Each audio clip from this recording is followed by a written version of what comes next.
Hello students तो अभी हम लोग सॉल्व करेंगे एम करिंग से कैपेसिटर या कंडेंसर के क्वेश्चन को क्वेश्चन नंबर 22 से, और इस चैप्टर के रेस्ट क्वेश्चन के सॉल्यूशन के लिंक या फिर एम करिंग के किसी भी दूसरे चैप्टर के सॉल्यूशन के लिंक या फिर आपको थ्योरी में किसी भी टॉपिक की आवश्यकता है तो सिंपली आपको उस टॉपिक का नाम लिखना है और उसका चैनल का नेम। जैसे कुलम्स लॉ की जरूरत है तो कुलम्स लॉ द पाठशाला राहुल कुमार, बहुत आसानी से आपको वीडियो मिल जाएगा, या फिर आप प्लेलिस्ट में भी जाकर देख सकते हैं। तो क्लास शुरू करने के पहले अगर आप चैनल पर नए हैं तो प्लीज चैनल को सब्सक्राइब कर ले, बेल आइकन को प्रेस कर ले। वीडियो पसंद आए, वीडियो हेल्पफुल लगे तो वीडियो को लाइक कीजिए, शेयर कीजिए, और चलिए शुरू करते हैं आज के क्लास को।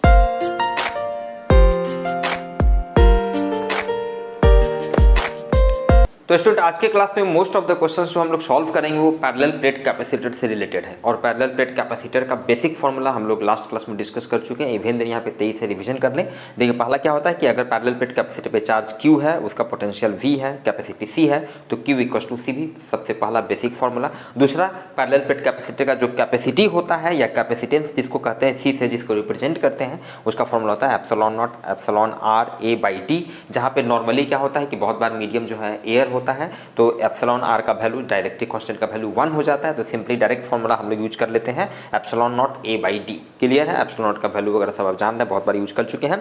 और अगर कैपेसिटर के बीच में हम कोई डायलेक्ट्रिक इंसर्ट करते हैं जिसका थिकनेस T है और उसका डायलेक्ट्रिक कांस्टेंट K है, तो उस केस में कैपेसिटेंस का ये फॉर्मूला हो जाता है। तो नॉर्मली इतना से काम चल जाएगा। एक दो कुछ अलग से फॉर्मूला आएंगे तो उसको हम लोग देख लेंगे क्वेश्चन के साथ साथ।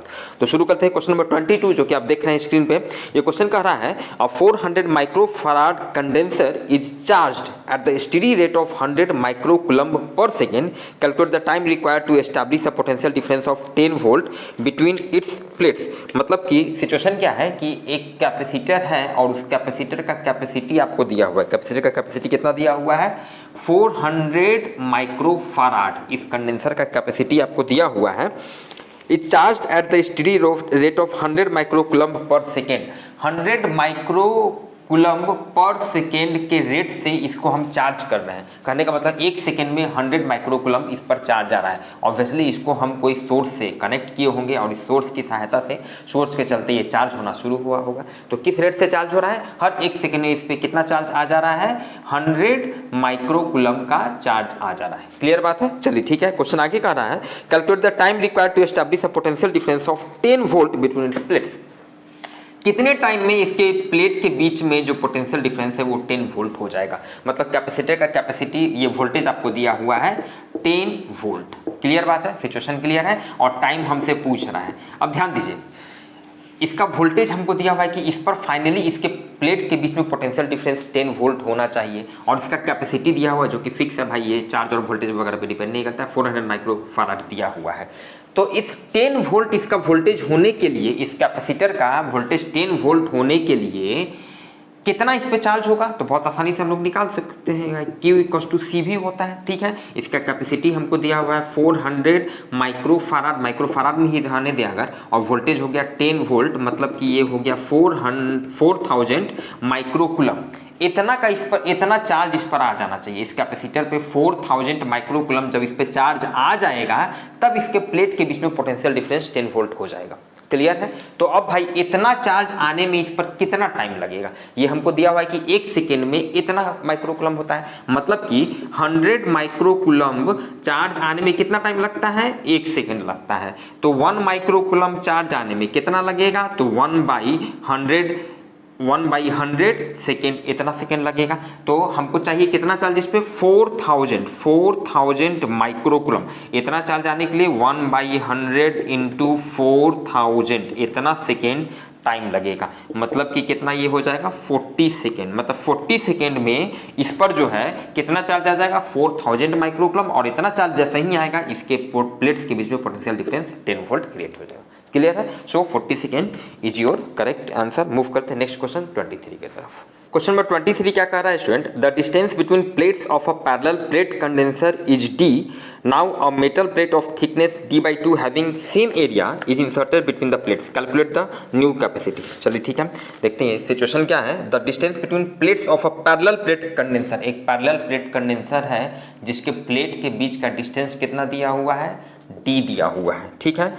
Now a metal plate of thickness D/2 having same area is inserted between the plates. अब इसके बाद क्या है, सिचुएशन क्या है कि ये जो पैरेलल प्लेट कैपेसिटर है, इसके प्लेट के बीच में, इसके प्लेट के बीच में ये मान लेते हैं, ये डिस्टेंस थोड़ा सा और बढ़ा देते हैं, ये डिस्टेंस आपका दिया हुआ है, कितना दिया हुआ है, d दिया हुआ है, ये डिस्टेंस आपका d दिया हुआ है, ठीक है। अब इसके प्लेट के बीच में हम क्या करते हैं, एक मेटल प्लेट जिसका एरिया क्वेश्चन में कह रहा है कि सेम है, एरिया सेम है कहने का मतलब ये जो एरिया है इस प्लेट का, कैपेसिटर का जो एक्चुअल ये जो प्लेट है, इस प्लेट का जितना एरिया है, मान लेते हैं इसका एरिया A है, कैपिटल A है, तो ये जो मेटल प्लेट जो इंसर्ट की है इसका भी सेम एरिया है, कहने का मतलब बिल्कुल पैरेलल, इस तरह का सिचुएशन है। और ये हम इंसर्ट कर दिए, जिसका थिकनेस कितना दिया हुआ है, ये थिकनेस आपको दिया हुआ है d/2 थिकनेस दिया हुआ है। तब पूछ रहा है कि अब कैपेसिटर का कैपेसिटी क्या होगा, बढ़ेगा घटेगा, ये कितना से बढ़ेगा कितना से घटेगा। क्लियर बात है, और तो क्वेश्चन में कुछ नहीं है। Having thickness d/2 having same area is inserted with calculate the new capacity. चलिए ठीक है, पहले वाले केस में मान लेते हैं इसका प्लेट का एरिया अगर A है, ठीक है, ऑब्वियसली कुछ नहीं मेंशन है तो मतलब एयर मीडियम था, तो इस केस में इसका कैपेसिटी कितना होगा स्टूडेंट, एप्सिलॉन नॉट A/d होगा, ठीक है। अच्छा इस केस में कैपेसिटी इसका कितना होगा, तो ये फॉर्मूला हम लोग यूज करेंगे जब कोई मटेरियल इसमें इंसर्ट कर देते हैं, ठीक है। तो ध्यान दीजिएगा, एप्सिलॉन नॉट A/d, डायरेक्ट ये फॉर्मूला लिख रहे हैं, epsilon not A/d minus T, d plate के बीच का सेपरेशन d है, माइनस t क्या है यहाँ पे, थिकनेस है, तो कितना थिकनेस का ये मेटल प्लेट इंसर्ट किया, d/2, तो ये d/2 plus t/k plus d/2, t की जगह d/2 और k यहाँ पर क्या है, डाइलेक्ट्रिक कांस्टेंट होता है, तो मेटल का डाइलेक्ट्रिक कांस्टेंट क्या होता है, इनफाइनाइट होता है, मतलब इसमें हम इनफाइनाइट से डिवाइड करेंगे, तो ये वाला टर्म तो ऐसे ही जीरो हो जाएगा, इनफाइनाइट से डिवाइड करेंगे, मतलब फाइनली हमारे पास जो टर्म बच जाएगा एप्सिलॉन नॉट A/, ये टर्म आपका जीरो हो गया। तो ध्यान दीजिए, d में से d/2 गया तो d/2 बच गया, d/2 मतलब फाइनली हमारे पास जो टर्म बच गया 2 ऊपर में चला गया, तो 2 इंटू एप्सिलॉन नॉट A/d, कहने का मतलब देखिए एप्सिलॉन नॉट A/d का वैल्यू कितना था, c, मतलब पहला वाला जो कैपेसिटेंस है c, मतलब ये बाद में कैपेसिटेंस कितना हो गया, 2c हो गया, मतलब कि कैपेसिटी जो है इस केस में डबल हो जाएगा, पहले वाले का डबल हो जाएगा। बहुत ही क्लियर क्वेश्चन था और आसान क्वेश्चन था। देखते हैं question number 24। A Leiden jar has a radius of 20 centimetre, the height of the tin foil is 10 centimetre and the thickness of the glass is 3 centimetre.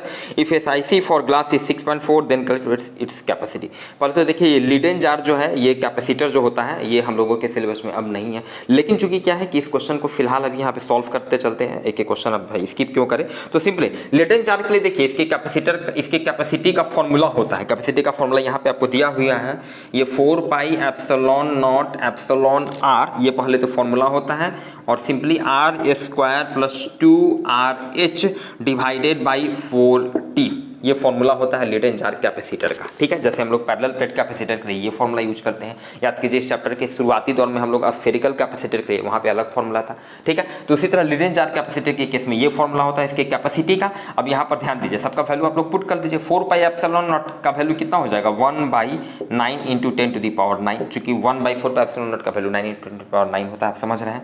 Epsilon r का value कितना हो गया, कुछ नहीं मेंशन है, नहीं मीडियम इसका दिया हुआ है क्या, इसका दिया हुआ देखिए, इसका dielectric constant for glass is 6.4, मतलब ये इसका वैल्यू हो गया 6.4 हो गया, सबका वैल्यू पुट करते चलते हैं। आर का वैल्यू देखिए क्वेश्चन में दिया हुआ है शुरू में ही, has a radius of 20 centimetre, तो आर का वैल्यू 20 सेंटीमीटर मतलब 0.2, 100 से डिवाइड कर दीजिएगा, 0.2 का square plus 2 into R, radius का वैल्यू 0.2, हाइट कितना है 10 सेंटीमीटर, 10 सेंटीमीटर मतलब 0.1 मीटर हो गया। क्लियर है। चलिए नीचे में 4 इंटू इसका थिकनेस कितना दिया हुआ, टी का value 3 centimetre, thickness of glass is 3 centimetre मतलब 0.03, ये सारा वैल्यू हम लोग पुट कर दिए, और ये सारा को जब सॉल्व कीजिएगा तो लगभग इसका वैल्यू आप देख रहे हैं 4.74 into 10 to the power -10 farad होता है। तो बहुत ज़्यादा इसमें ऐसा कुछ है नहीं, डायरेक्टली फॉर्मूला बेस्ड क्वेश्चन, इतना कैपेसिटर लीडेन जार कैपेसिटर के लिए ये कैपेसिटी का वैल्यू होता है, ये फॉर्मूला होता है, सारा वैल्यू आपको दिया हुआ है, वैल्यू हम लोगों ने पुट किया।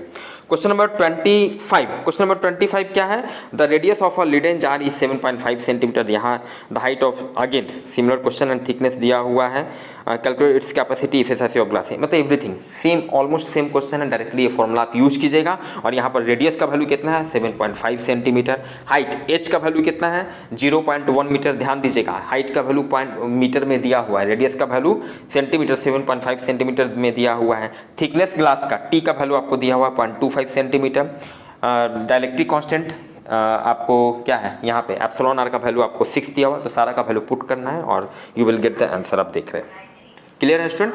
चलिए मूव करते हैं नेक्स्ट क्वेश्चन 26 की तरफ। क्वेश्चन नंबर 26 का है student, a dielectric slab of thickness 4 millimetre is placed between the plates of a parallel plate condenser when the distance between the plates is increased by 3.5 millimetre then the capacity of the condenser remains same, find the dielectric of the medium. चलिए अच्छा question है, ध्यान दीजिएगा।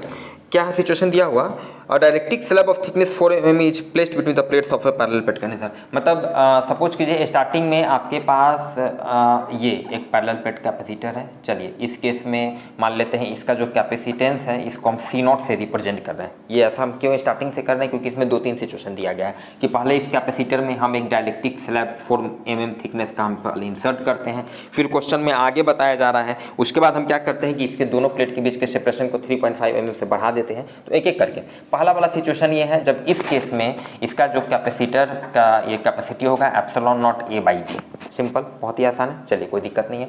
दूसरे वाले case में अब हम लोग क्या कर रहे हैं कि ये इसके प्लेट के बीच में, इसके प्लेट के बीच में हम एक क्या कर रहे हैं, ये कर रहे हैं एक हम डाइलेक्ट्रिक स्लैब जिसका थिकनेस 4 mm है, फिलहाल अभी इसको हम T लिखते हैं, हम इंसर्ट कर देते हैं। ठीक है, तो अब इस केस में अब क्या होगा, इसका कैपेसिटी कितना हो जाएगा स्टूडेंट, C1 इक्वल्स टू मान लेते हैं कैपेसिटी अब C1 है, तो epsilon naught A by D minus T plus T by K, ये ना फॉर्मूला यूज करेंगे D minus T plus T by K। ठीक है, थिकनेस आपको दिया हुआ है 4 मिलीमीटर और find the dielectric of the medium. अच्छा, इसी का ये K का वैल्यू हम लोगों को निकालना है। ठीक है, अब इसके बाद अगेन क्वेश्चन और आगे कह रहा है, इंसर्ट करने के बाद when the distance between the plates is increased by 3.5 mm। अब इसके बाद हम लोग क्या करते हैं, दोनों प्लेट के बीच के डिस्टेंस को 3.5 mm से बढ़ा देते हैं। मतलब कुछ इस तरह का सिचुएशन है। अब देखिए प्लेट के बीच का डिस्टेंस बढ़ा दिए, ठीक है, ठीक है, यहाँ पे बढ़ा दिए, इस तरह का सिचुएशन है। और ये आपका डाइलेक्ट्रिक जिसका थिकनेस T है, ये तो आपका है ही, आप समझ रहे हैं। अब प्लेट के बीच का सेपरेशन कितना हो गया है, D प्लस, पहले कितना था D, अभी भी D है, अभी भी D है, D, और अब डिस्टेंस कितना हो गया दोनों प्लेट के बीच का, D प्लस 3.5। चलिए सारा चीज जैसे यूनिट दिया हुआ मिलीमीटर, तो उसी में हम लोग मानते चले जा रहे हैं। ओके, तो अब इस केस में मेरा कह रहा है then the capacity of the condenser remain same. अब इसके बाद, पहले तो इसके बाद क्या कैपेसिटी होगा, इसको मान लेते हैं इस केस में कैपेसिटी हो जाता है C2। तो ध्यान दीजिएगा, अब इस केस में कैपेसिटी क्या होगा, एप्सिलॉन नॉट A बाई, अब D के जगह देखिए सेम सिचुएशन है, इसको देखिए और इसको देखिए, ये दोनों में बस इतना ही अंतर है कि दोनों प्लेट के बीच का जो डिस्टेंस है, पहले यहाँ पर D था, यहाँ पर हो गया D प्लस 3.5। तो कहने का मतलब यहाँ पर D के जगह आप लिख दीजिए D प्लस 3.5। ठीक है, और minus T plus T by के प्लस T बाई के, कोई दिक्कत नहीं। तो अकॉर्डिंग टू क्वेश्चन में दिया हुआ है, क्वेश्चन के हिसाब से अकॉर्डिंग टू क्वेश्चन शॉर्ट में लिख रहे हैं। ठीक है, ये शुरू में जो इसका कैपेसिटी था और फाइनली अब ये जो कैपेसिटी हुआ दोनों बराबर है, मतलब C0 इक्वल्स टू C2, कोई दिक्कत नहीं। चलिए ठीक है, तो यहाँ से मतलब हम लोग लिख सकते हैं एप्सिलॉन नॉट का वैल्यू हो गया epsilon naught A by D, और इधर हो गया epsilon naught A by D plus 3.5 minus T plus T by के। ठीक है, ऊपर का दोनों बराबर है। ठीक है, न्यूमरेटर बराबर है, इसका मतलब नीचे वाला भी डिनोमिनेटर दोनों का बराबर होगा। कहने का मतलब है सीधे हम लिख सकते हैं, इधर D हो गया, इधर हो गया D plus 3.5 minus T plus T by के। ठीक है, D माइनस D 0 हो गया, ये वाला टर्म को इधर ले आते हैं, तो इधर हो गया T माइनस 3.5, इधर बच गया T बाई के। हम लोगों को K का डाइलेक्ट्रिक कांस्टेंट का वैल्यू निकालना है। T थिकनेस का वैल्यू 4 mm दिया हुआ है, 4 mm। ठीक है, तो ऐसा करते हैं K को इधर कर देते हैं, तो K को इधर कर दिए तो इधर बच गया T, और ये टर्म जो है इधर नीचे आ गया, मतलब T माइनस 3.5। अब इसका वैल्यू पुट कर देते हैं। T का वैल्यू देखिए ये 3.5 mm में है, मिलीमीटर में है, तो T का भी वैल्यू डायरेक्ट हम लोग mm में रख देते हैं। कितना इसका वैल्यू था, 4 mm, तो 4 माइनस 3.5 नीचे में, ये ऊपर में हो गया 4 माइनस 3.5 मतलब कितना हो गया 0.5 मतलब 1/2, 5/3 मतलब 1/2, 2 ऊपर गया तो 4 इंटू 2 मतलब कि K का वैल्यू कितना निकल गया 8 इज योर आंसर। क्लियर है, मूव करते हैं नेक्स्ट क्वेश्चन 27 की तरफ। क्वेश्चन नंबर 27 कह रहा है student, a parallel plate condenser consists of 2 plates of area 100 square centimetre each and their separation is 1 centimeter.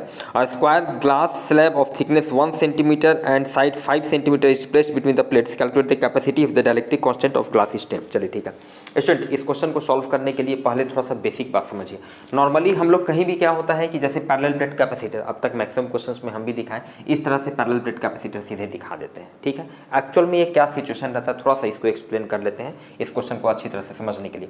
जैसे इस क्वेश्चन में आपको दिया हुआ है कि a parallel plate condenser consists of two plates, दो प्लेट जो पैरेलल प्लेट कैपेसिटर यूज कर रहा है, of area 100 square centimetre each. ठीक है, and their separation is 1 centimetre. पहले वाला लाइन को समझिए, ये जो पैरेलल प्लेट कैपेसिटर जिसका स्क्वायर प्लेट है, ये कुछ इस तरह का सिचुएशन है, और जिसका प्लेट का एरिया दिया हुआ है 100 स्क्वायर सेंटीमीटर। चूंकि स्क्वायर प्लेट है, इसका मतलब इसके हर साइड का लेंथ बराबर होगा, और इसका मतलब ये हुआ, देखिए इसको हम अच्छी तरह यहाँ पर दिखा रहे हैं, ये इसका ये जो साइड है ये 10 सेंटीमीटर होगा, ये भी 10 सेंटीमीटर होगा, ये भी 10 सेंटीमीटर, ये भी 10 सेंटीमीटर, एंड सो डैट कि इसका एरिया कितना हो जाएगा 10 × 10 मतलब 100 स्क्वायर सेंटीमीटर, जिसको हम 10⁻⁻⁴ से मल्टीप्लाई करके स्क्वायर मीटर में कन्वर्ट कर दिया। कोई दिक्कत नहीं। और दोनों प्लेट के बीच का जो डिस्टेंस है वो 1 सेंटीमीटर है, और इसी चीज़ को हम सीधे इस तरह से दिखा देते हैं। क्लियर है कि भाई ये लाइन नहीं है, ये एक्चुअल में इसका ये प्लेट है, स्क्वायर प्लेट है, जो कि आप इस तरह से समझिए पीछे की तरफ है। ठीक है, बोर्ड के पीछे की तरफ, और इस तरह से स्क्वायर प्लेट है, ये भी स्क्वायर प्लेट है जिसका एरिया 100 स्क्वायर सेंटीमीटर है। क्लियर है। अब क्वेश्चन आगे पढ़ते हैं। क्वेश्चन आगे कह रहा है a square glass slab of thickness 1 centimetre and side 5 centimetre. एक अब हम ग्लास स्लैब को इसमें इंसर्ट कर रहे हैं, एक ग्लास स्लैब को इंसर्ट कर रहे हैं जिसका साइड लेंथ कितना दिया हुआ है एंड साइड 5 सेंटीमीटर, उसका साइड लेंथ 5 सेंटीमीटर है। मतलब समझ जाइए कि वो जो ग्लास प्लेट है, हम समझिए अब इस ग्लास प्लेट को दिखा रहे हैं कुछ इस तरह का, हम यहाँ पे दिखा रहे हैं, इसको रेड पेन से दिखा देते हैं।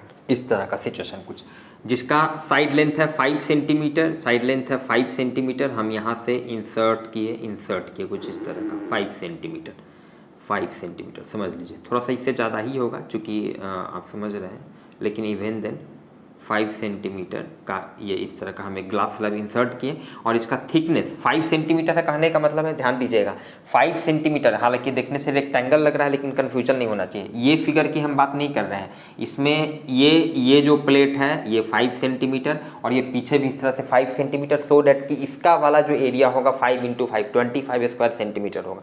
क्लियर बात है। और ये थिकनेस आपको क्वेश्चन में दिया हुआ है, कितना दिया हुआ है, question number 27, and thickness 1 centimetre, और ये थिकनेस 1 सेंटीमीटर, मतलब दोनों प्लेट के एरिया कैपेसिटी का एक्चुअल जो दोनों प्लेट के बीच का सेपरेशन है, इसका भी थिकनेस उतना ही है। मतलब ये पूरी तरह ऑक्यूपाई कर लेगा, पूरी तरह ऑक्यूपाई करेगा। लेकिन आप समझ रहे हैं सिचुएशन ये होगा, क्योंकि इसका साइड लेंथ है 5 सेंटीमीटर, ये 5, पीछे भी 5, और आप इस तरह से समझ रहे हैं एक क्यूब शेप में ये कवर किया हुआ होगा। क्लियर है सिचुएशन। चलिए ठीक है, तो अब हम लोगों को क्या करना है स्टूडेंट कि इसका एक्चुअल जो मेरा इक्विवेलेंट कैपेसिटेंस होगा ये हम लोगों को निकालना है।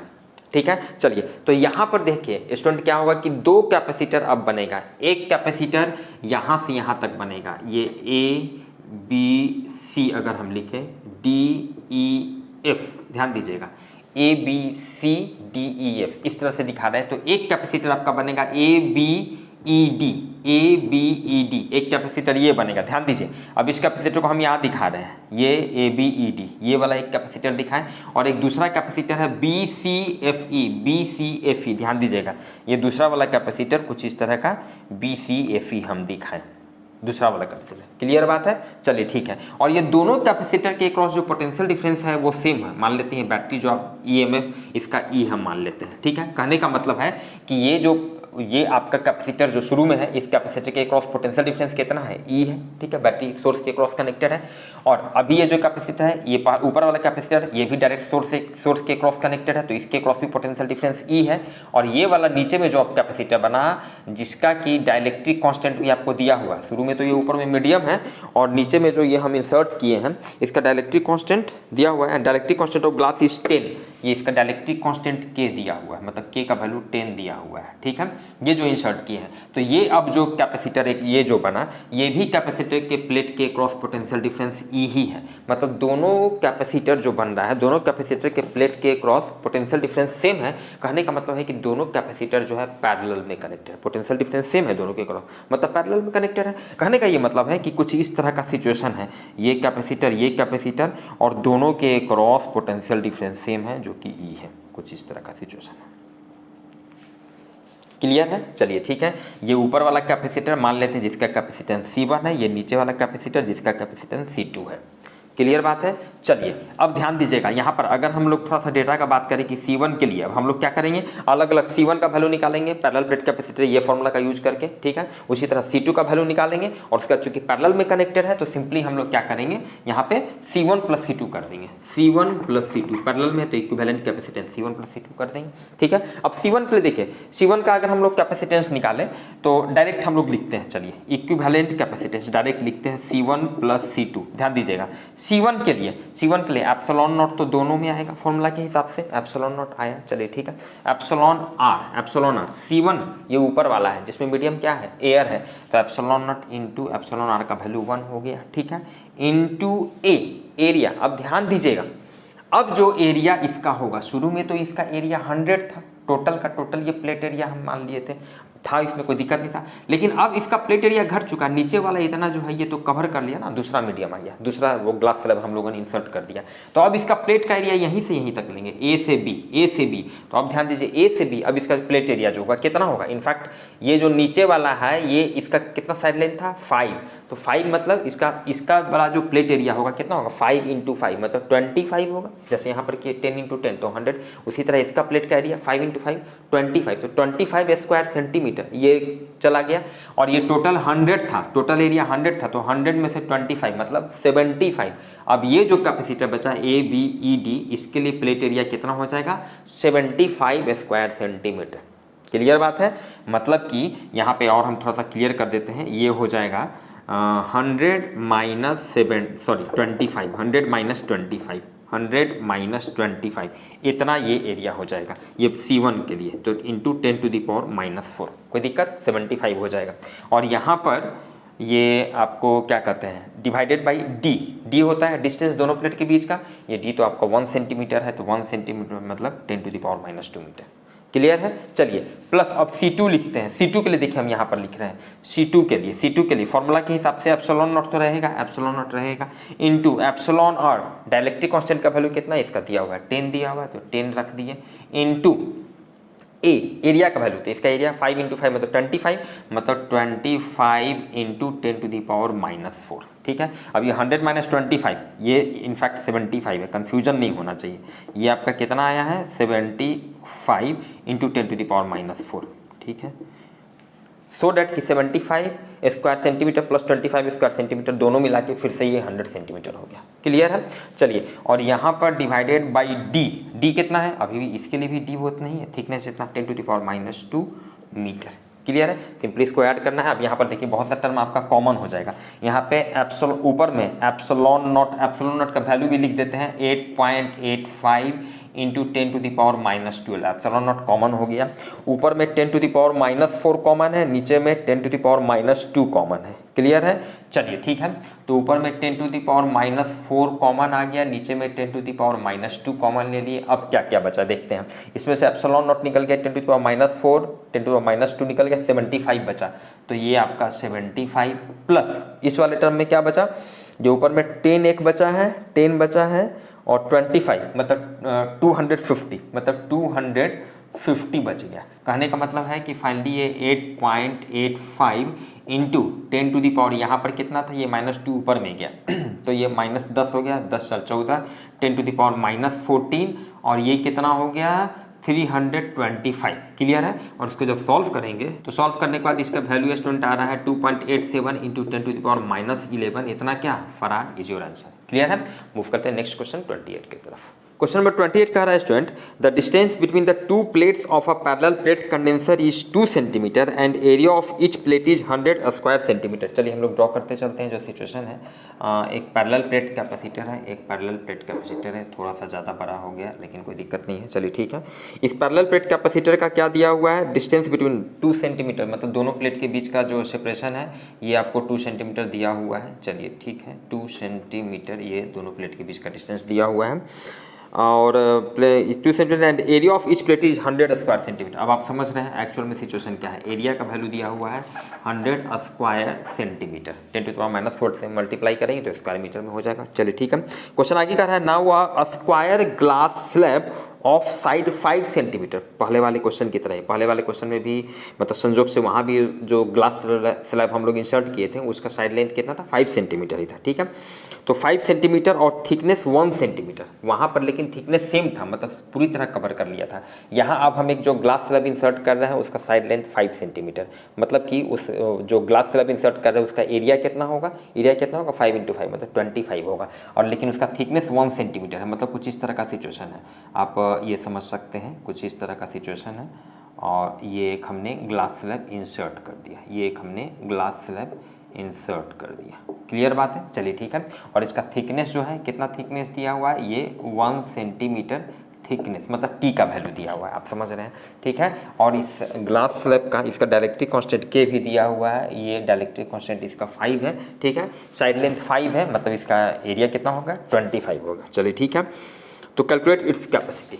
तो अब जो कॉम्बिनेशन हम लोगों को अब मिल रहा है इसका कैपेसिटी चाहिए भाई। अगर ये नहीं रहता तब तो बहुत आसान था, ε0a/d, a का वैल्यू 100 स्क्वायर सेंटीमीटर, d का वैल्यू 2 सेंटीमीटर, सीधे लिख देते। लेकिन अब इस कॉम्बिनेशन का क्या वैल्यू होगा, तो अगेन आप ध्यान दीजिए, आपके पास 2 कैपेसिटर, कन्फ्यूजन नहीं होना चाहिए, 2 कैपेसिटर, एक यहाँ से, ये देखिए डॉट से हम कर रहे हैं, मान लेते हैं अगर इसको हम नाम दें A B C D E F, तो देखिए एक कैपेसिटर बन रहा है ABDE, ठीक है। मान लेते हैं इस कैपेसिटर का कैपेसिटी C1 है, और एक कैपेसिटर बन रहा है BEFC,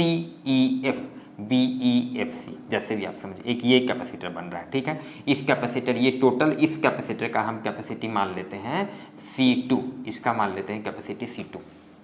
तो C1 और C2 अगेन पहले वाले केस की तरह ही सिमिलरली यहाँ भी आप समझ रहे हैं, ये जो कैपेसिटर है इसके अक्रॉस भी पोटेंशियल डिफरेंस जो होगा और इसके अक्रॉस जो पोटेंशियल डिफरेंस सेम होगा। मान लेते हैं एक आपने जो सोर्स कनेक्ट किया है, इसका EMF अगर E है तो दोनों के अक्रॉस प्लेट्स के अक्रॉस जो पोटेंशियल डिफरेंस कितना होगा, E होगा। क्लियर बात है, कहने का मतलब यहाँ पर दोनों कैपेसिटर जो बन रहा है ये दोनों अगेन यहाँ पे पैरेलल में है, तो C1 और C2 का अलग अलग वैल्यू निकालना है और इक्विवेलेंट कैपेसिटेंस सीधे क्या हो जाएगा, C1 + C2 इतना हो जाएगा। क्लियर बात है। चलिए पहले थोड़ा सा अलग अलग वैल्यू लिख लेते हैं। देखिए C1 का वैल्यू अब ध्यान दीजिएगा, ये जो कैपेसिटर है ABD, ये जो है इसका हम लिख रहे हैं, मीडियम तो एयर है तो कोई दिक्कत नहीं, εr का वैल्यू 1 आप समझ रहे हैं। एरिया कितना है 100 स्क्वायर सेंटीमीटर, तो सॉरी 100, तो अब इसका एरिया कितना हो जाएगा 100 - 25, ये 5 × 5 मतलब एक्चुअल में अब इसका एरिया कितना, ये एरिया कितना बच गया मेरा 75 हो गया, 100 - 25। क्लियर बात है, ये इतना 25 माइनस हो गया ना, ये वाला एरिया 5 × 5 वाला, क्लियर। तो ये बच गया 100 - 25 75, ठीक है। तो ये आपका यहाँ पे हम यूज कर लेंगे 75 × 10⁻⁴ ए का वैल्यू, ठीक है। εr का वैल्यू तो 1 हो गया, C1 के लिए मीडियम एयर है। ε0a/d, दोनों प्लेट के बीच का सेपरेशन कितना है भाई 2 सेंटीमीटर है, तो 2 सेंटीमीटर हम लोगों ने लिख दिया, मतलब 2 × 10⁻⁻2 मीटर। क्लियर है। चलिए अब C2 का वैल्यू हम लोग लिखते हैं। C2 का वैल्यू ध्यान दीजिएगा, ये वाला जो कैपेसिटर है जिसमें बीच में एक आपका ग्लास स्लैब इंसर्ट किया हुआ है जिसका थिकनेस 1 सेंटीमीटर, मतलब T का वैल्यू 1 सेंटीमीटर, उसका डायरेक्ट्रिक कांस्टेंट K का वैल्यू 5, ठीक है। इंसर्ट किया, मतलब हम लोगों ने C2 के लिए हम लोग ये फॉर्मूला यूज करेंगे। क्लियर बात है। चलिए C2 के लिए ε0, ध्यान दीजिएगा इस फॉर्मूला से हम लोग लिख रहे हैं ε0, तो ε0 तो लिख दिए ए कितना हो गया, ये जो मेरा कैपेसिटर है इसका प्लेट एरिया कितना 5 × 5 25, तो 25 × 10⁻⁴, सो दैट कि 75 + 25 100 स्क्वायर सेंटीमीटर फिर से रह गया। क्लियर बात है, पहले वाले क्वेश्चन की तरह एकदम क्लियर रहना चाहिए concept. Divided by D - T, D दोनों प्लेट के बीच का डिस्टेंस कितना है भाई, दोनों प्लेट के बीच का डिस्टेंस D है 2 सेंटीमीटर, तो 2 × 10⁻⁻2, ठीक है। माइनस टी, ये आपका डी हो गया। थिकनेस कितना है, थिकनेस कितना है 1 सेंटीमीटर, तो minus 1 into 10 to the power minus 2, clear है। T plus plus T by K, अगेन टी का वैल्यू कितना है, तो 1 into 10 to the power minus 2, 1 centimetre था, ठीक है। और डिवाइडेड बाई के का वैल्यू कितना है 5 है, ठीक है। इसको थोड़ा सा हम लोग सिंप्लीफाई कर लेते हैं। ये ऊपर में तो हो गया epsilon naught into 25 into 10 to the power minus 4, नीचे में ध्यान दीजिए लंबा चौड़ा लग रहा है, 2 इंटू 10 टू पावर माइनस 2 है, माइनस 1 इंटू इतना, तो सीधे ये बच जाएगा 10 टू द पावर माइनस 2, 2 में से 1 गया 1, ठीक है। और ये plus 10 to the power minus 2 divided by 5, clear है। इसको और थोड़ा सिंप्लीफाई करेंगे, 5 जो है ऊपर में चला जाएगा, तो 25 इंटू 5 125, मतलब epsilon naught into 125 into 10 to the power minus 4, ठीक है। और नीचे में 5 into 10 to power minus 2 plus 10 to the power minus 2, मतलब 6 into 10 to the power minus 2, इतना हो गया। मतलब ध्यान दीजिए C1 का वैल्यू मेरा इतना निकला है और C2 का वैल्यू मेरा इतना निकला है, C2 का वैल्यू इतना निकला है, ठीक है। अब दोनों को ऐड करते हैं, इसलिए C1 प्लस C2, ध्यान दीजिएगा यहाँ पे C1 और C2 को ऐड कर रहे हैं, बहुत सा चीज़ कॉमन है दोनों में, ध्यान दीजिए ऊपर में epsilon naught into 10 to the power minus 4, epsilon naught into 10 to the power minus 4 ऊपर में कॉमन है, तो ये कॉमन हम बाहर ले लिए, epsilon naught into 10 to the power minus 4, तो एप्सिलॉन नॉट का वैल्यू सीधे लिखते हैं क्या, नहीं चलिए एक स्टेप लिख लेते हैं, epsilon naught into 10 to the power minus 4, और क्या कॉमन है भाई, नीचे में 10 टू द पावर माइनस 2 और ये 10 टू द पावर माइनस 2, ये 2 भी आ जाएगा नीचे में कॉमन, चलिए ठीक है। अच्छा ऊपर में और भी कुछ कॉमन आएगा, ऊपर में 75 है, ये 125 है, ठीक है।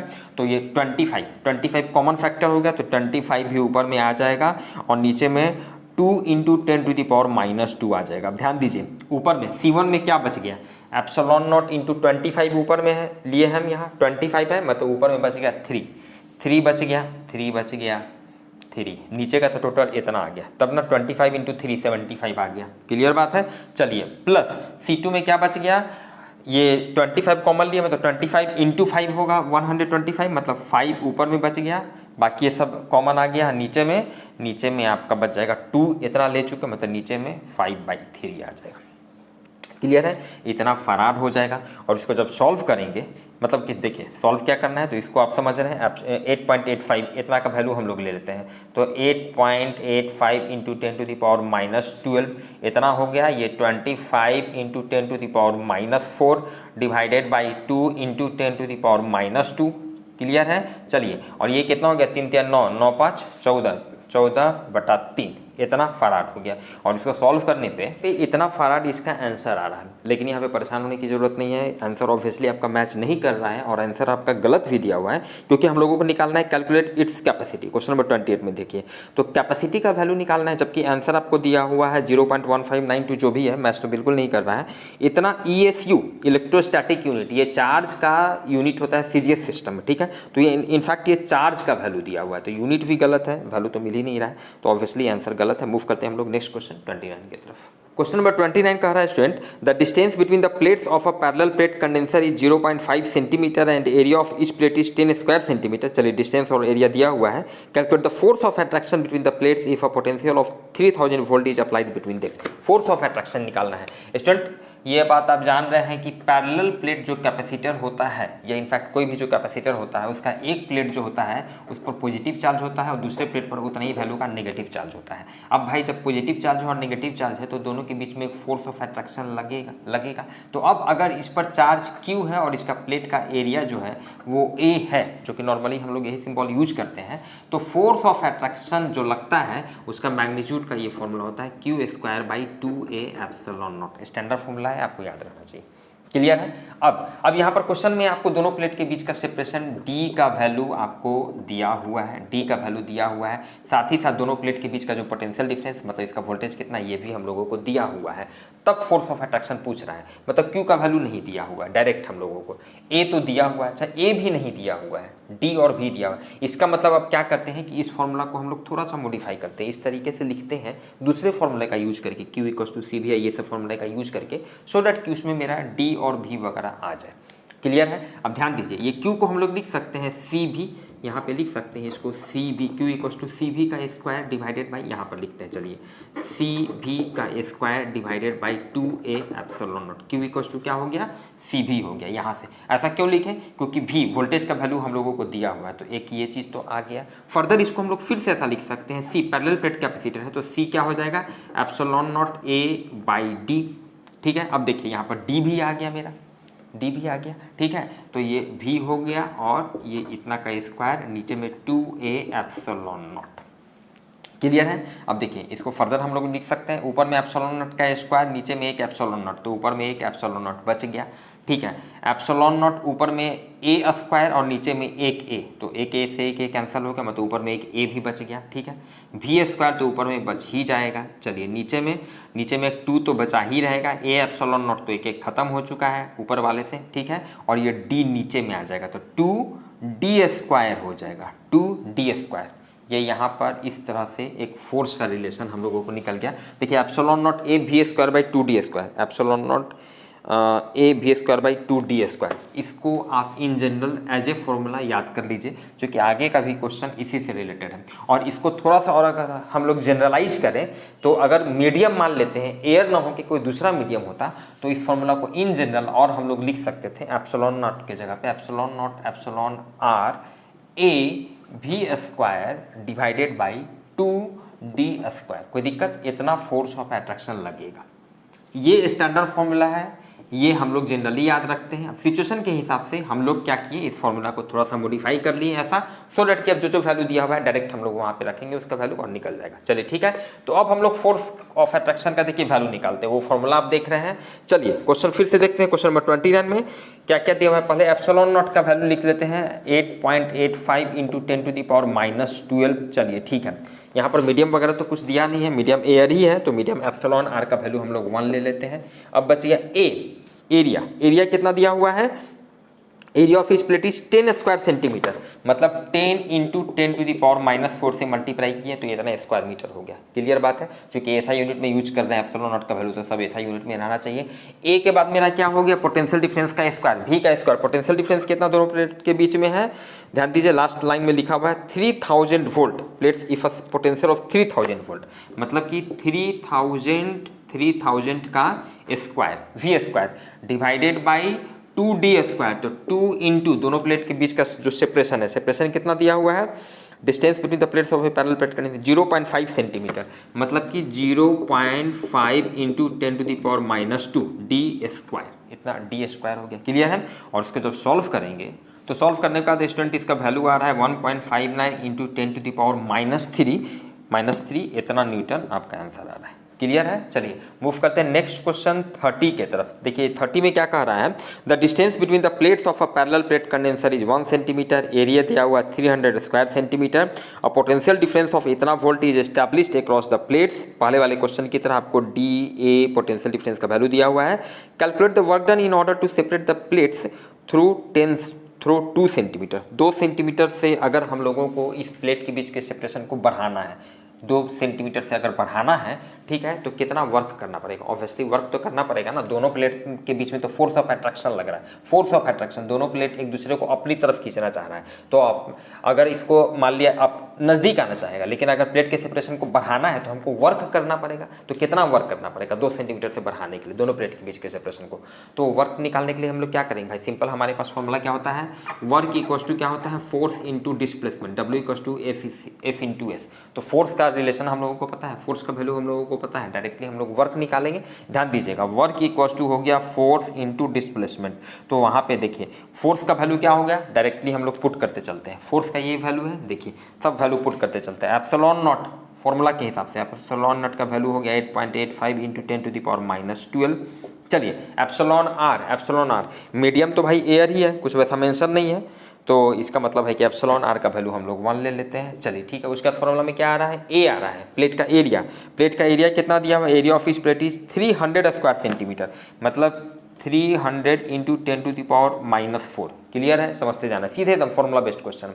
भी स्क्वायर पोटेंशियल, जो इतना पोटेंशियल उसका स्क्वायर, पोटेंशियल कितना है, potential difference of 3 into 10⁻² volt, मतलब कि 3 इंटू 10⁻² इतना का स्क्वायर, भी स्क्वायर फॉर्मूला के हिसाब से। चलिए डिवाइडेड बाई 2d² फॉर्मूला के हिसाब से, तो 2d² दोनों प्लेट के बीच का डिस्टेंस कितना है, द डिस्टेंस इज 1 सेंटीमीटर, मतलब कि 1 × 10⁻⁻² मीटर, इतना हो गया इसका स्क्वायर, 2d²। ये इतना हम लोगों ने फोर्स का वैल्यू निकला, फोर्स का वैल्यू इनटू डिस्प्लेसमेंट, कितना दोनों के बीच के सेपरेशन को कितना से बढ़ाना है, तो 2 सेंटीमीटर से। Calculate the work done in order to separate the plates through 2 centimetre, कितना डिस्प्लेसमेंट हो गया, 2 सेंटीमीटर, मतलब 2 × 10⁻² मीटर, इतना हो गया। फाइनली ये क्या है, वर्क हम लोग निकाल लें तो इतना क्या हो जाएगा, इतना जूल हो जाएगा। क्लियर बात है। और इसको जब सॉल्व करेंगे तो सॉल्व करने के बाद आप देख सकते हैं स्टूडेंट इसका कुछ इतना वैल्यू आता है। मूव करते हैं हम लोग नेक्स्ट क्वेश्चन 31 की तरफ। क्वेश्चन नंबर 31 कह रहा है स्टूडेंट, कैलकुलेट द कैपेसिटी पर centimetre of a cylindrical condenser which consist of 2 long coaxial cylinders of radius 5.2 and 5 centimetre. चलिए ठीक है, ये सिलेंड्रिकल कैपेसिटर से रिलेटेड क्वेश्चन है स्टूडेंट। सिलेंड्रिकल कैपेसिटर में आप समझ रहे हैं, अगेन एक इनर में एक इस तरह से सिलेंडर है, लॉन्ग सिलेंड्रिकल आप देख रहे हैं क्वेश्चन में लिखा हुआ है, और लॉन्ग इस कारण से मतलब ये काफ़ी इनफाइनाइट डिस्टेंस तक गया हुआ है, बहुत ज़्यादा इसका लेंथ है, इसलिए हम डॉटेड करके इसको हम दिखाए हैं। ठीक है, इनर रेडियस जो है 5 सेंटीमीटर, आउटर रेडियस 5.2 सेंटीमीटर दिया हुआ है। तो कैपेसिटी पर सेंटीमीटर, देखिए क्या लिखा हुआ है, कैपेसिटी पर सेंटीमीटर निकालना है, मतलब कैपेसिटी पर यूनिट लेंथ। तो सिलिंड्रिकल कैपेसिटर के लिए कैपेसिटी पर यूनिट लेंथ मतलब कैपेसिटी डिवाइडेड बाई लेंथ का जो फॉर्मूला होता है ये 2πε ये फॉर्मूला होता है, स्टैंडर्ड फॉर्मूला होता है। तो डायरेक्टली यहाँ पे ये फॉर्मूला बेस्ड क्वेश्चन है, हम लोगों को क्या करना है, सारा वैल्यू पुट कर देना है। 2πε divided by log e base पे R2/R1, R2 क्या आ गया, आउटर रेडियस, इनर रेडियस। ठीक है, 2πε का वैल्यू देखिए बहुत आसानी से 1/4πε का वैल्यू, ये तो हम लोग बहुत ज़्यादा फ्रिक्वेंटली कूलम्स लॉ से यूज करते हैं। 1/4πε का वैल्यू हो गया 9 × 10⁹ यहाँ से ये 1/4 को हम लोग कर देते हैं 2 × 2π, अब 1/2πε निकल गया। ठीक है, तो ये 2πε को इधर ले जाते हैं, मतलब इस साइड में ये 2πε को लेके क्रॉस मल्टीप्लिकेशन, इधर में ये नीचे में 1/2 बचा रह गया, 9 × 10⁹ इधर आ गया। कहने का मतलब है कि 2πε का वैल्यू कितना हो गया, ये 9 कहाँ गया, ये 9 भी इधर आया ना, 2 × 9 × 10⁹, मतलब 1/18 × 10⁹। कहने का ये मतलब है कि 2πε का वैल्यू इतना आ रहा है। ठीक है, तो यहाँ पर सीधे वैल्यू पुट करते हैं। चलिए 1/18 × 10⁹, 18 × 10⁹, ठीक है, और इनटू log e बेस पे, अच्छा log e बेस पे है तो इसको हम लिख सकते हैं log x। देखिए log e बेस पर अगर x है इतना, ठीक है, तो इसको हम लिख सकते हैं 2.303 log ये 10 बेस पे इतना। ठीक है, पता है आप लोगों को बहुत पहले से, तो 2.303 अब ये 10 बेस पे आ गया। ठीक है, और R2 divided by R1, outer radius कितना है 5.2, इनर 5, तो 5.2 डिवाइडेड बाई 5। ठीक है, अच्छा ये क्वेश्चन में देखिए आपको log 10 बेस पे 5.2 डिवाइडेड बाई 5 इतना का वैल्यू आपको दिया हुआ है, इतना का वैल्यू आपको दिया हुआ है 0.0170। तो डायरेक्ट इसका हम लोग वैल्यू यहाँ पे रख देंगे, मतलब नीचे में ये हो गया 1/18 × 10⁹ इंटू 2.303 इंटू ये कितना आ गया 0.0170 और सिंपली आप इसको सॉल्व कर सकते हैं। और ऑब्वियसली इसका आंसर देखिए गलत दिया हुआ है, क्योंकि अगेन यहाँ पर आंसर में देखिए ये 5.33 ESU, अगेन चार्ज का ये यूनिट है, इलेक्ट्रोस्टैटिक यूनिट सीजे सिस्टम में। ठीक है, तो चार्ज का वैल्यू दिया हुआ है, जबकि हम लोगों को निकालना है कैपेसिटी निकालना है। ठीक है, जो कि सम सर्टेन फराड होना चाहिए, तो आप यहाँ से सॉल्व कर सकते हैं। मूव करते हैं हम लोग नेक्स्ट क्वेश्चन 32 के तरफ। क्वेश्चन नंबर 32 कह रहा है student, the separation between plates of a parallel plate condenser is D, a slab of dielectric constant K having same area as that of the plates but has thickness 3D/4 is inserted between the plates, calculate its capacity in this case. बहुत ही simple question आप समझ रहे हैं। अब जब इतने questions को हम लोगों ने सॉल्व कर लिया है, स्टार्टिंग में पहला सिचुएशन में क्या है, एक कैपेसिटर है जिसका आपका प्लेट का सेपरेशन दिया हुआ है, प्लेट के बीच का D, और प्लेट एरिया वगैरह कुछ नहीं दिया हुआ है। चलिए ठीक है, और दिस, तो मान लेते हैं प्लेट एरिया A, मान लेते हैं प्लेट के बीच का सेपरेशन D है, तो इस केस में इसका कैपेसिटी क्या होगा, C0 = ε0A/D। क्लियर है।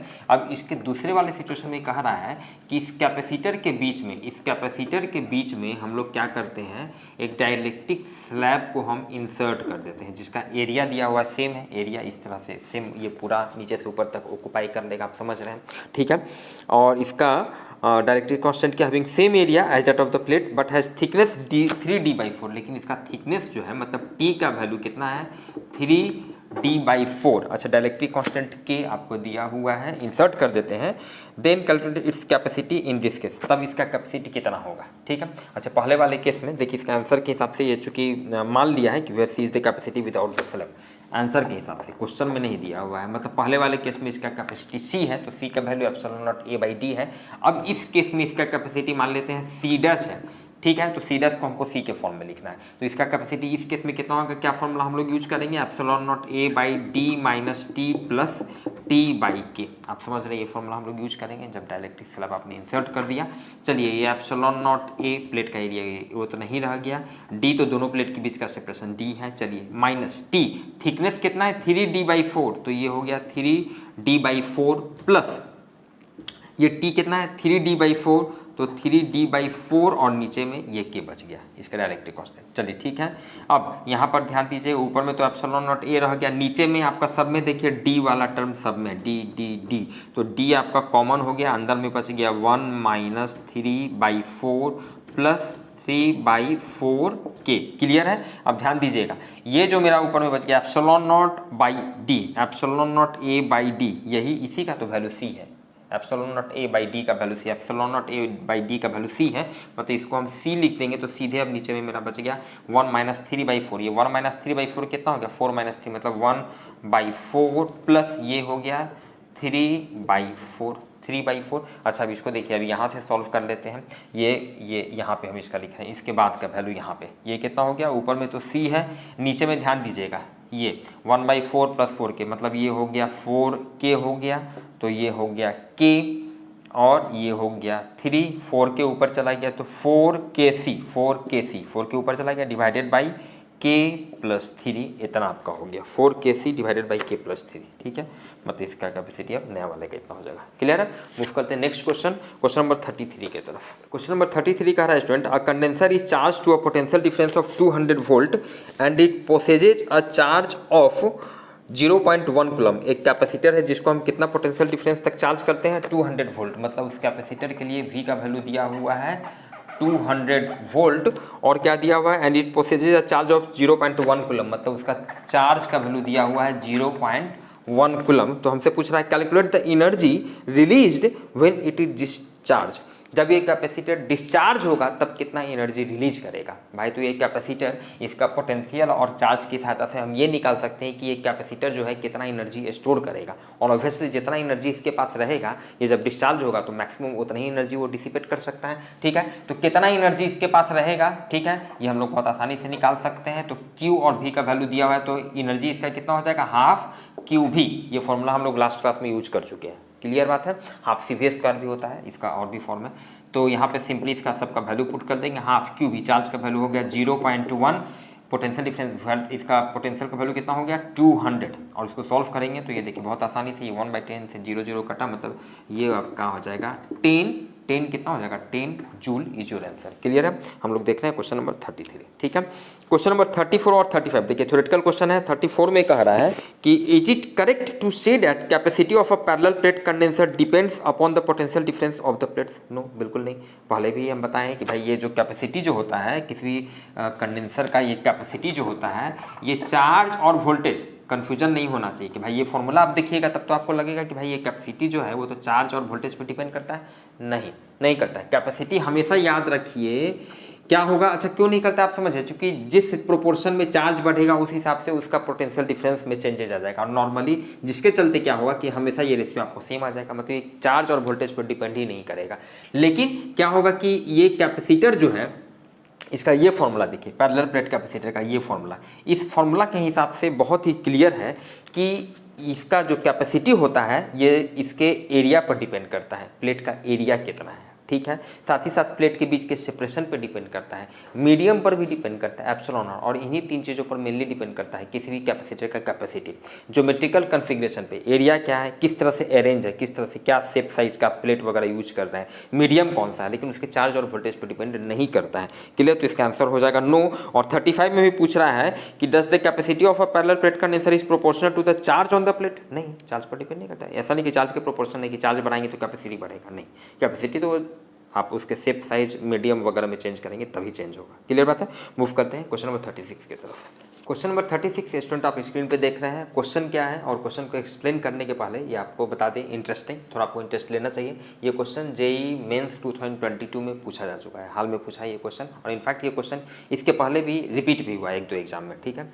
और दूसरा यहाँ पे अब थोड़ा सा हम लोग इस क्वेश्चन को एक्सप्लेन करें। क्वेश्चन क्या कह रहा है कि देखिए कैपेसिटर है, कैपेसिटर ऑब्वियसली मतलब इसका 2 प्लेट है। तो नॉर्मली अब तक क्या था कि दोनों प्लेट पैरेलल रहता था, इसलिए हम लोग पैरेलल प्लेट कैपेसिटर कहते थे। लेकिन यहाँ पर क्या है कि एक प्लेट तो इस तरह से ठीक है हॉरिजॉन्टली आपका रखा हुआ है, और एक दूसरा प्लेट जो है वो आप देख सकते हैं हॉरिजॉन्टल से थीटा एंगल पर इस तरह से है। दोनों प्लेट का जो साइड लेंथ है वो एल है, मतलब एरिया की बात करें तो एल स्क्वायर हो जाएगा, आप समझ रहे हैं। दोनों प्लेट के इस एंड का देखिए डिस्टेंस, दोनों प्लेट के बीच का सेपरेशन दिया हुआ है, डी दिया हुआ है। तो हम लोगों से पूछ रहा है कि भाई इसका कैपेसिटी कितना होगा, ये आप बताइए। कैपेसिटी सी का वैल्यू हम लोगों को निकालना है।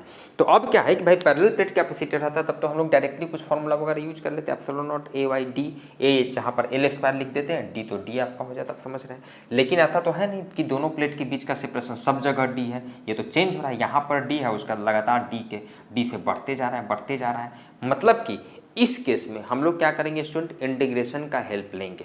जहां भी कंटिन्यू, जैसे क्या होता है आप बेसिक एग्जांपल से समझिए, क्लास 11th में आपने पढ़ा होगा कि आप वर्क निकालते हैं तो कांस्टेंट फोर्स के चलते निकालते हैं, तो क्या होता है फोर्स इंटू डिस्प्लेसमेंट सीधे कर देते हैं। लेकिन अगर कहीं फोर्स वेरिएबल हो रहा है तो पहले छोटा सा डिस्प्लेसमेंट dx में छोटा सा वर्क डन dw निकालते थे। जिन्होंने अच्छे से पढ़ा होगा वो समझ रहे होंगे हम क्या कहना चाह रहे हैं। अब ये पॉसिबल नहीं कि हम फिर वहाँ जाके उन चीज़ों को समझाएं, ठीक है भाई। फिजिक्स में मैक्सिमम चीज़ जो होता है जैसे जैसे आगे बढ़ेंगे वो लिंक होता चला जाएगा। तो नहीं भी पढ़ें कोई दिक्कत नहीं, अभी हम सारे इसके बेसिक्स से हम इसको पूरा एक्सप्लेन करेंगे, समझते चलना है। तो खैर 11th में वहाँ पर क्या है, छोटे से डिस्प्लेसमेंट dx में छोटा सा वर्क डन dw निकालते थे और उसका उसको इंटीग्रेट करते थे। उसी तरह का सेम कंसेप्ट यहाँ भी इस तरह के सिचुएशन में, इनफैक्ट इन जनरल फिजिक्स में कहीं भी जहाँ पर वेरिएबल चीज़ होता है तो वहाँ पर हम छोटा सा चीज़ में मान लेते हैं कि वो फिक्स है, उसके बाद वो जनरल जो मेरे फॉर्मूला होता है उस फॉर्मूला को लगा देते हैं, उसका इंटीग्रेट करते हैं। क्या हम कहना चाहते हैं समझते हैं। देखिए यहाँ पे हम लोग मान लेंगे चूंकि ये कंटिन्यू वैरी कर रहा है तो हम लोग मान लेते हैं कि इसके एक एंड से मान लेते हैं एक्स डिस्टेंस पे एकदम समझते चलना है।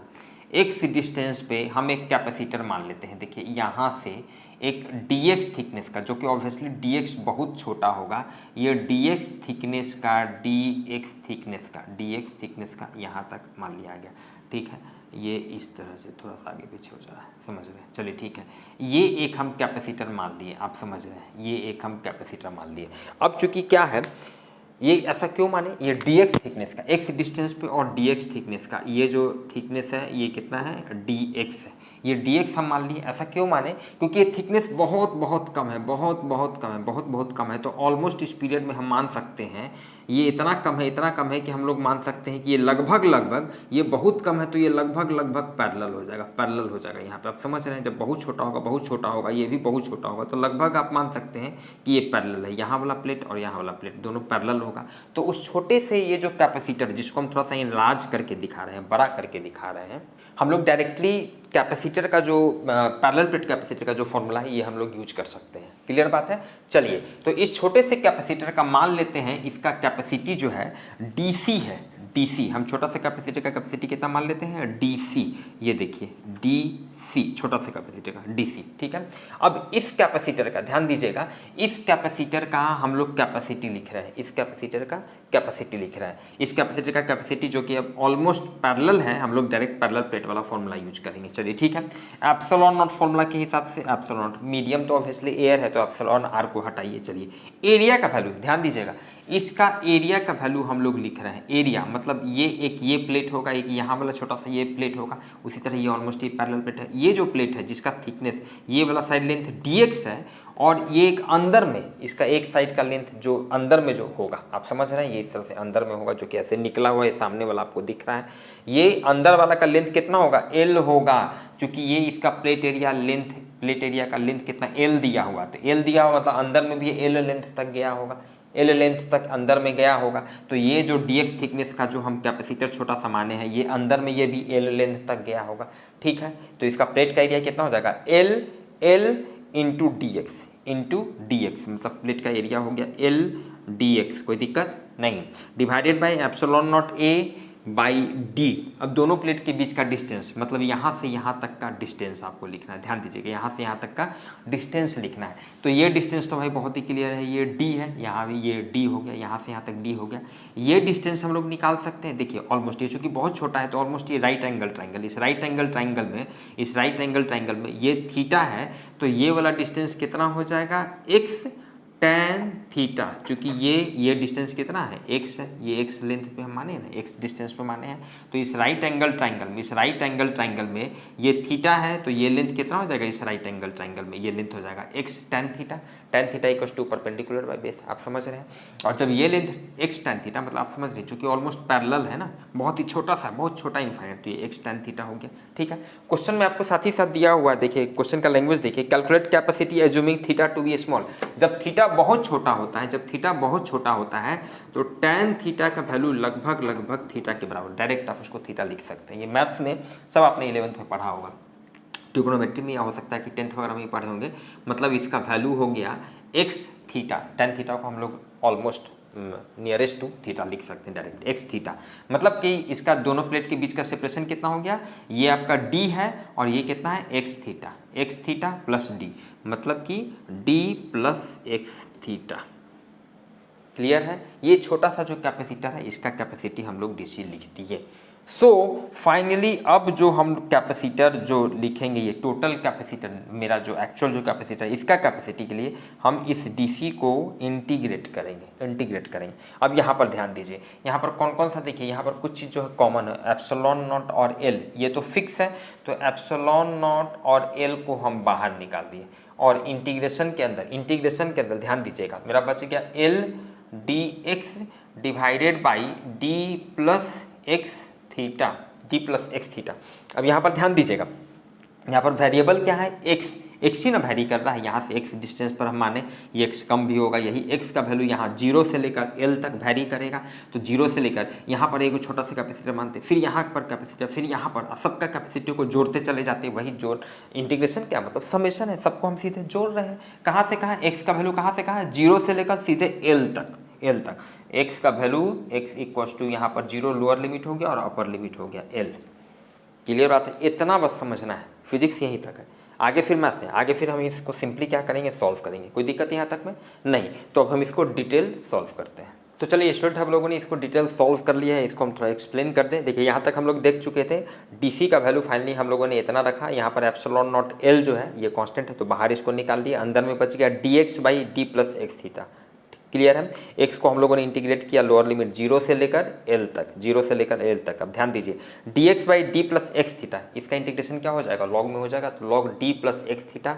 एक्स यहाँ पर इसके साथ मल्टीप्लीकेशन में है, थीटा मतलब थीटा यहाँ पर बाहर में डिवीजन में आ जाएगा, मतलब बाहर में बच गया epsilon naught L by theta. अंदर में इसका इंटीग्रेशन का इतना वैल्यू रखती है। एक बार एक्स के जगह पर एल रखेंगे, डी प्लस एल थीटा, फिर माइनस करेंगे, एक बार एक्स के जगह पे 0, एक्स के जगह 0 रखेंगे तो सिंपली लॉग डी बच जाएगा, ई बेस पर लॉग डी बच गया। ठीक है, ये इतना माइनस इतना है लॉग ई बेस पर, तो लॉग ई के अंदर में क्या हो जाएगा, इतना डिवीजन में हो जाएगा, D plus L theta by D हो जाएगा। इसको सॉल्व किए करते चले गए। अब यहाँ पर देखिए एक मैथ्स का फॉर्मूला सिंपल यूज हो रहा है, लॉग 1 प्लस एक्स, इसका एक्सपेंशन का क्या फॉर्मूला होता है, x minus x square by 2 plus x Q by 3 minus x 4 by 4, आप समझ रहे हैं। चलिए ठीक है, ये फॉर्मूला को हम लोगों ने यूज कर लिया। यहाँ पर एक्स की जगह क्या है, एल थीटा बाई डी है, तो L theta by D minus x square by 2, simply इस फॉर्मूला के हिसाब से आगे रखते चलेंगे। लेकिन आगे वाले टर्म को हम लोग नहीं लेंगे, क्योंकि आप समझ रहे हो ऑब्वियसली थीटा बहुत छोटा है, तो आगे का टर्म जो है थीटा स्क्वायर और भी छोटा हो जाएगा, थीटा का पावर क्यू और भी छोटा होते चला जाएगा, तो उसको ऑलमोस्ट हम लोग नेग्लिजिबल करते हुए चलते हैं। दो टर्म को कंसीडर किए, यहाँ पर एल थीटा बाई डी आपका कॉमन हो गया, बाहर निकल गया, इसको अंदर में यहाँ पे सॉल्व किए और फाइनली सॉल्व करने का इतना आपका आंसर आ जाता है।